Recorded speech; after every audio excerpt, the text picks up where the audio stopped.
We are inside the Great Hall because we believe that the doors of learning must be opened for everybody, including every single one of you. So why are we here today? We are here to discuss the how.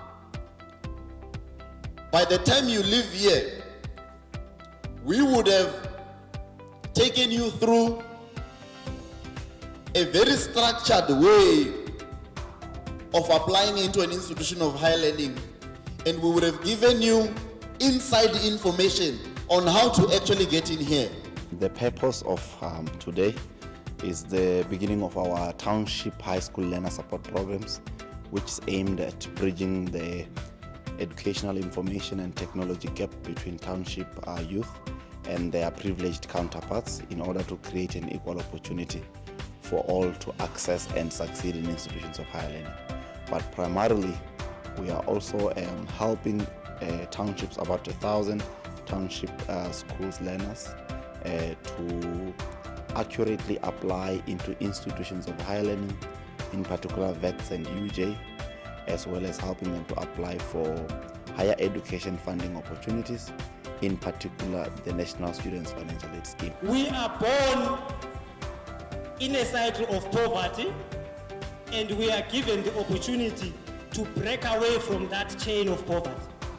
Now it's up to you as an individual whether you will break away or you will maintain your poverty. The faces I'm looking at right now seem to be eager to succeed in life.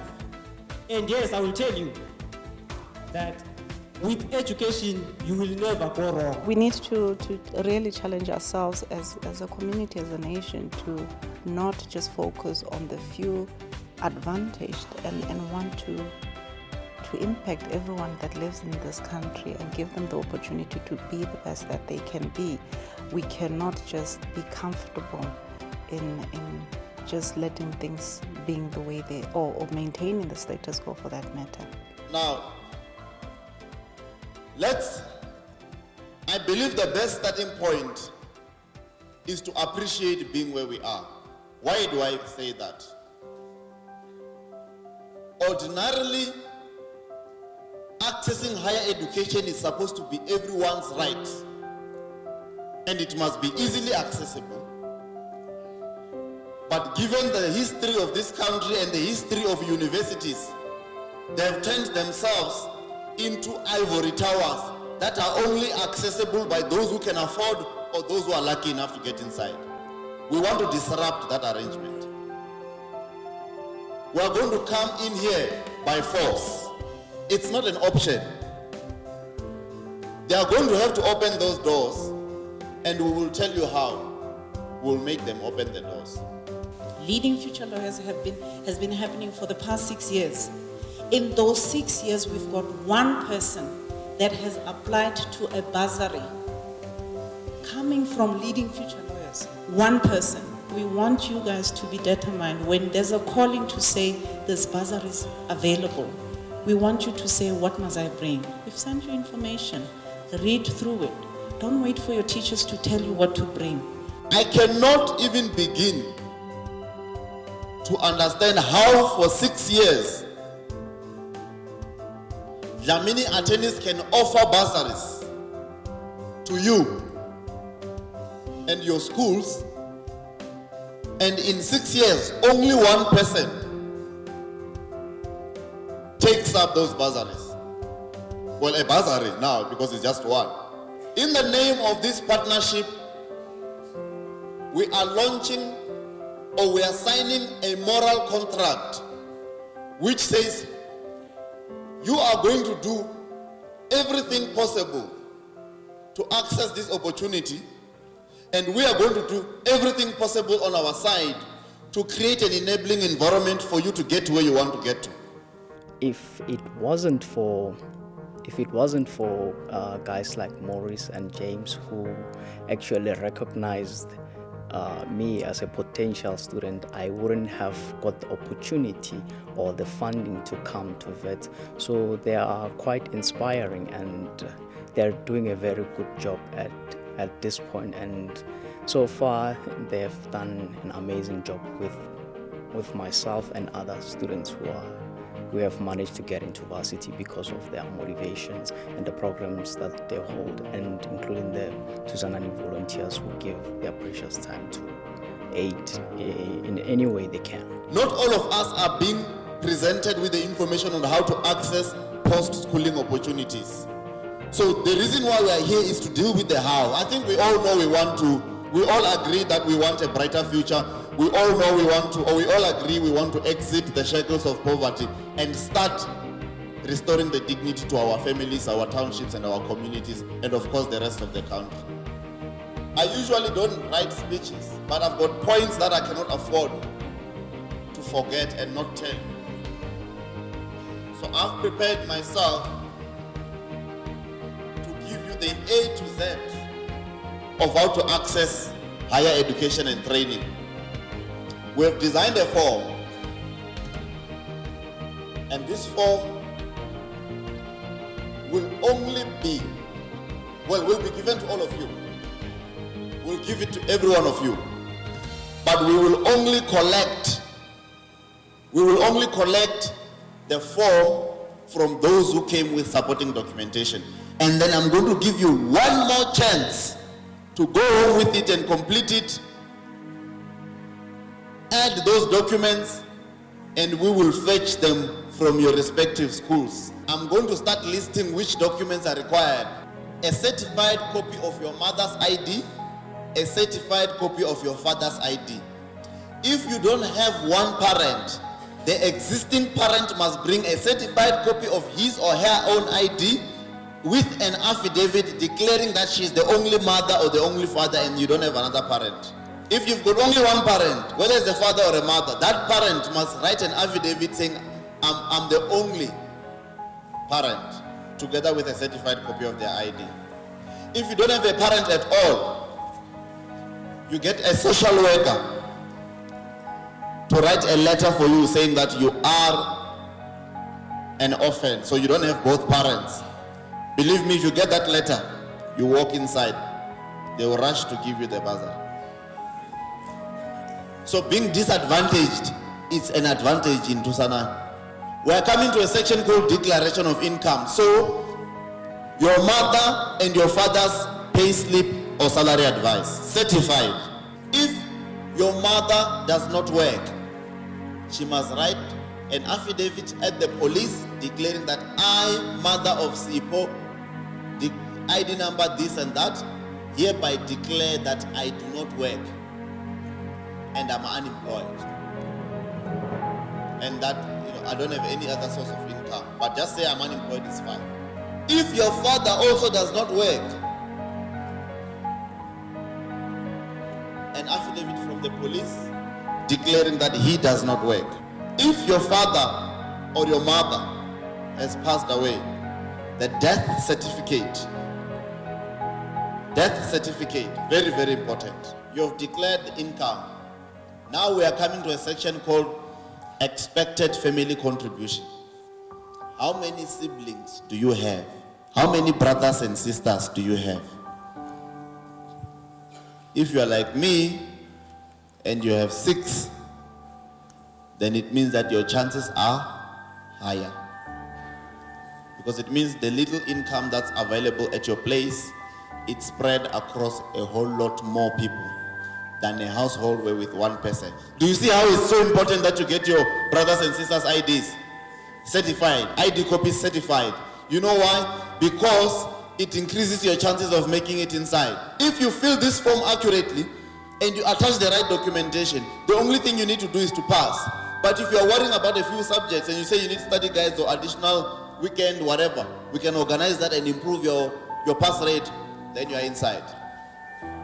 If your brother or sister is not at school but is at university, even better.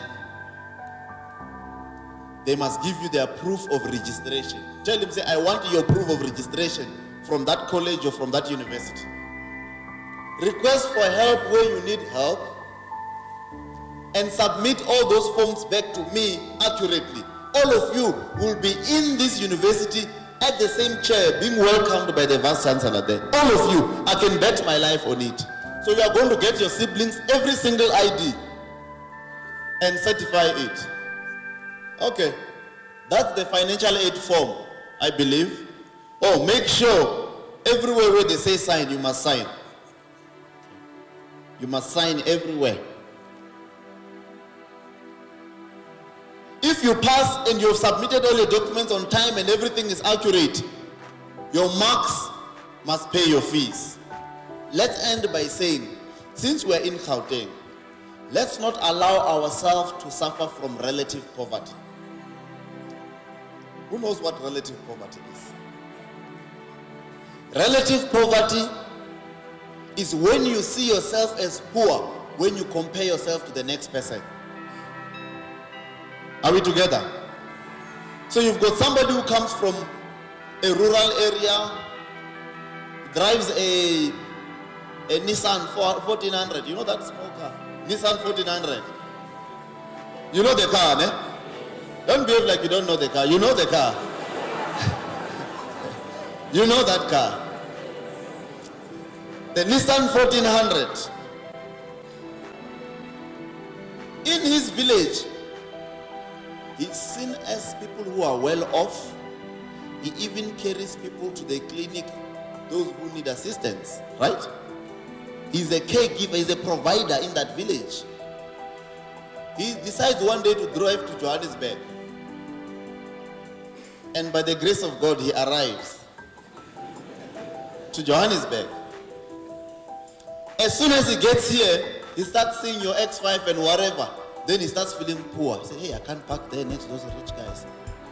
He starts seeing himself as poor because he's comparing himself to those who are driving something that appears better than him, even though he doesn't know how they got where they got to. So all of you are wearing shoes here, right? Just know there's some guy in some school somewhere in rural Venda with no shoes and will be scoring 6 distinctions to get here before you. So yes, of course we are coming from townships, our backgrounds are not great. But there are people who have it worse. That's the point we're making. When you fill that form, the first thing it's going to ask you is to give your personal information. Now listen attentively. The most important thing, over and above the section which they're asking for your personal details, is the part where you put your phone number. How many of you have an email address? Okay, we're in Gauteng, that's great. The two things that you cannot afford to write incorrectly, is your phone number and your email address.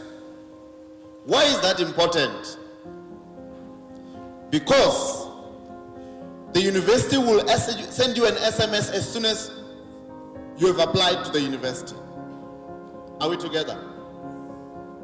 And they'll also send you an email. But let me emphasize to you how relevant this phone number is. You see, at the beginning of the year, they will have a degree in which they have only 1,000 space, but they took 2,000 people. They took 2,000 people. When they take those 2,000 people, they will send out an SMS to say, you've been accepted into BSc Chemical Engineering, accept your offer online or by coming to the university in the next 48 hours. Why do they do that? Because they know that some of you can make it into VETS but decide to go to UCT, or make it into UJ but decide to go to TUT. So they want to know who is with us and who is not. If you have not responded in 48 hours, that opportunity is gone. Do you see how relevant your phone numbers are? If you applied for a program and you missed it by a point or two, but there are other programs at the university, this is particularly for UJ, we'll come to VETS just now, and there are other programs or other degrees or diplomas at UJ that you qualify for, there's a window that opens in January. We know about it because they post it on Facebook, or they will say it on radio, or they'll make an announcement on their website. We know when it's happening. But we've got a database of all the students we helped apply for. So we sit with our laptops ready for those who have been rejected. We put them up in a spreadsheet to say, these are the ones who have been rejected. Maybe they missed a point or two. And wait for that opportunity to open. As soon as it opens, we change from the one they rejected you into the one you now qualify for. Why do we do that? And how do we do that? Because the UJ system already has your matric results inside.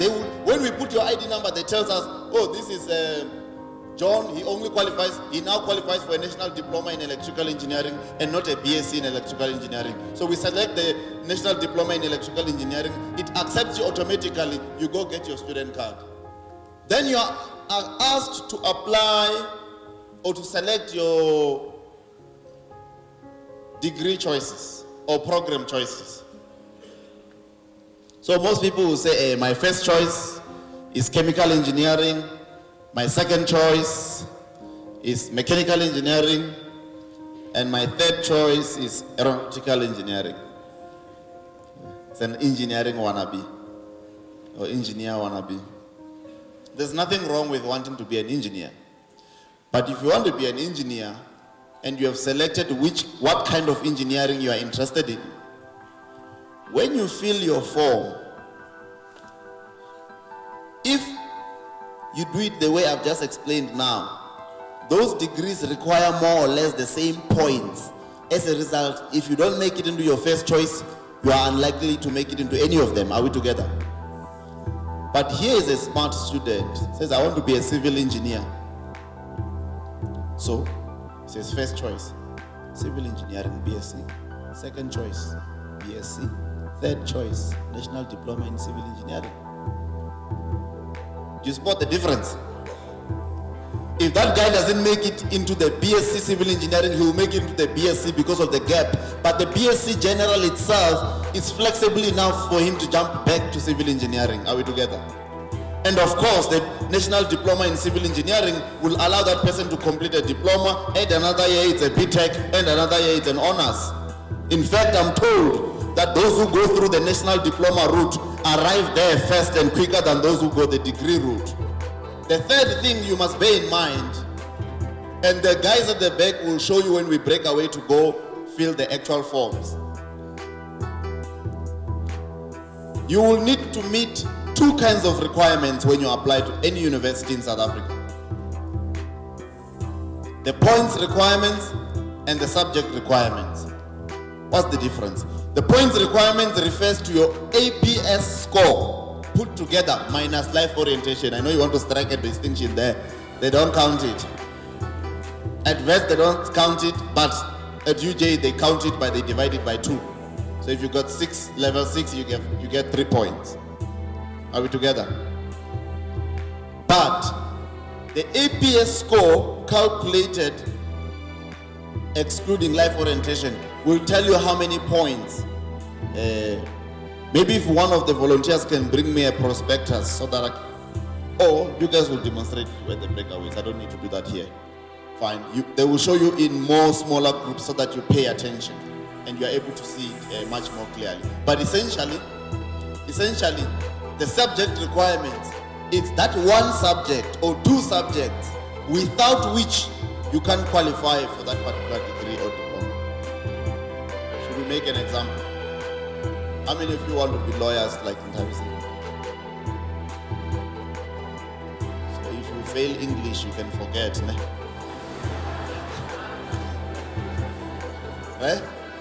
Why is that? Because English is a subject requirement when you make it inside, for you to make it inside LLB. Are we together? I'm here because I'm a beneficiary of the Thusanani Foundation because, at home, financial reasons, and I didn't want to be disadvantaged when I know that I had the marks, and I did want to further my education and make something out of my future. I needed something that could boost me and, give me the, assistance to get where I want to be, and Thusanani did that for me, and that's the reason why I'm here.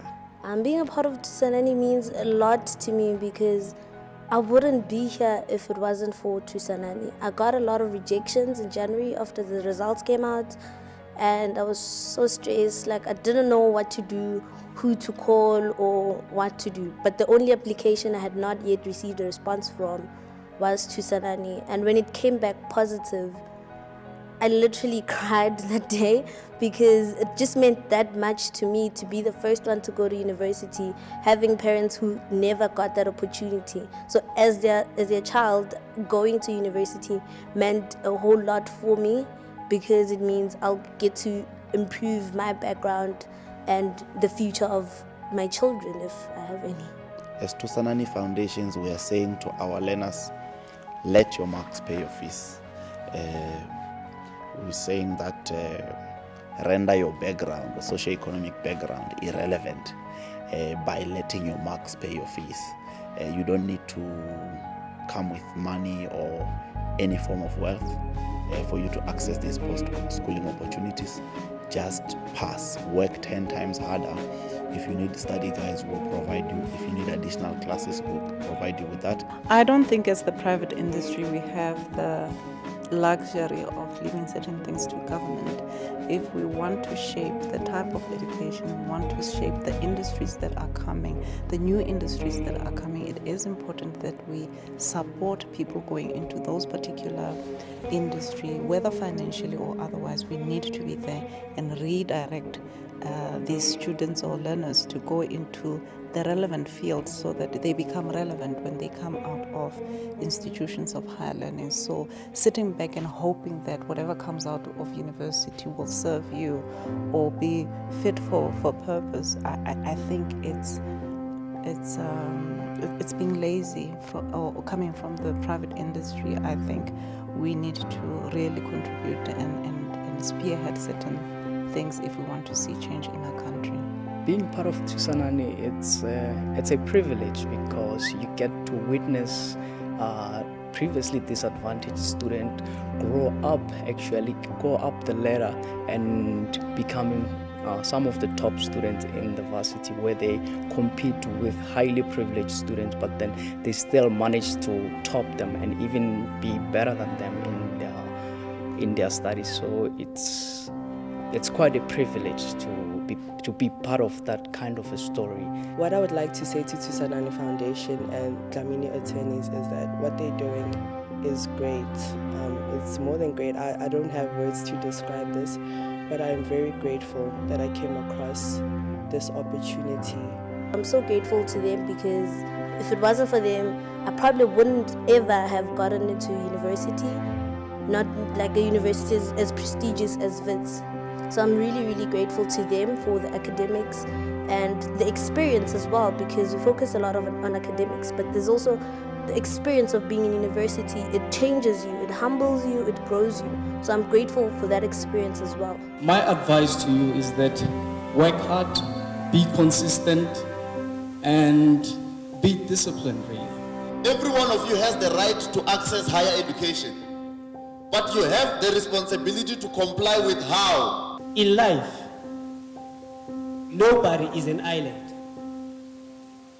There is no way you can make it by yourself.